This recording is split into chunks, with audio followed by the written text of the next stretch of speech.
कली बार बार कह चली। झूम झूम हर कली बार बार कह चली। झूम झूम हर कली बार बार कह चली। आप जो पधार तो महक उठी गली गली। झूम झूम हर कली बार बार कह चली।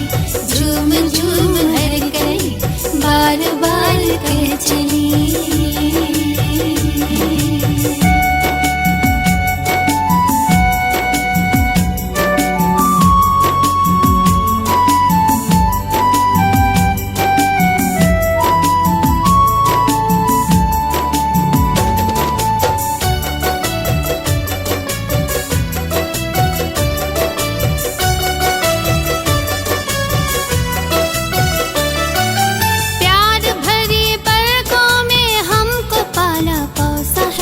हर कदम पे साथ का दिया हमें भरोसा है।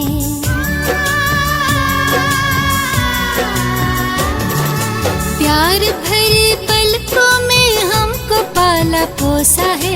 हर कदम पे साथ का दिया हमें भरोसा है। खुशनुमा है जिंदगी राह जैसे मखमली। आप जो पधारे तो महक उठी गली गली। झूम झूम हर कली बार बार कह चली। झूम झूम हर कली बार बार कह चली।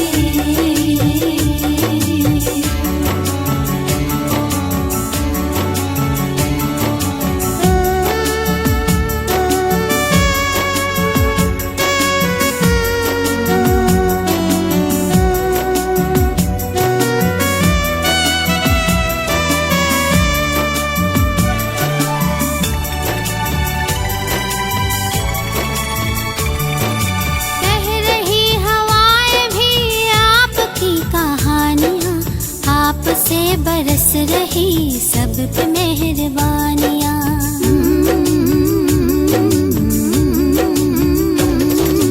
कह रही हवाएं भी आपकी कहानियाँ। आप से बरस रही सब पे मेहरबानियाँ। मीठे बोल बोलते हैं जैसे मिस्र की डली। आप जो पधारे तो महक उठी गली गली। झूम झूम हर कली बार बार कह चली। झूम झूम हर कली बार बार कह चली।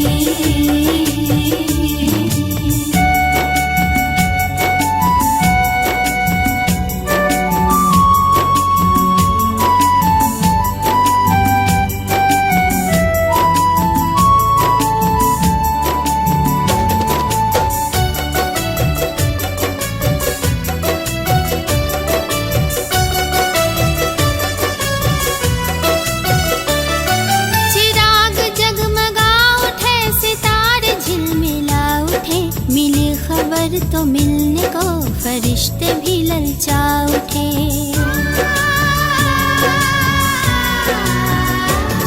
चिराग जगमगा उठे सितारे झिलमिला उठे।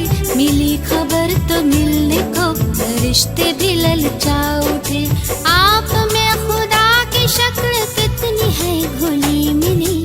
आप जो पधारे तो महक उठी गली गली। झूम झूम हर कली बार बार कह चली। झूम झूम हर कली बार बार कह चली। आप जो